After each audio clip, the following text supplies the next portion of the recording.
Welcome. In this video, I'll show you how to remove suggestions on Messenger. Alright, if you find this video helpful, please leave a like and subscribe to the channel for more such tutorials. Now, first up, go ahead and open up Messenger. And sometimes you'll be able to see people you may know right here or suggestions. There will be 3 dots, okay?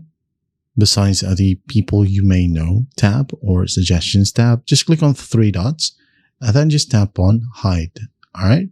Now, once that's done, you should be good to go. Now, if you want to hide specific people from suggestions, well, go ahead and open up Messenger again. Tap on Menu, tap on Settings, and then just go ahead and find Privacy and Safety. All right, tap on Privacy and Safety, and you'll be able to see Hidden Contacts. Just tap on it. Now, go ahead and tap on the plus sign right here and add or select the names you wanted to hide. All right. Now, if you want to mass delete contact suggestions, well, again, let's go ahead and go back to settings. Right here at the very top, you have Account Center. Just tap on it. And then go ahead and tap on Your Information and Permissions.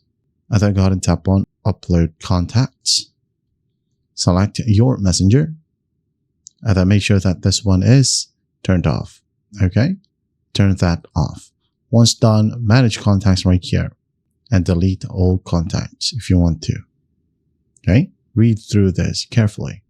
And then once that's done, you should be good to go. That's how easy it is to remove suggestions on Messenger. I hope this video helps, and I'll see you in the next one.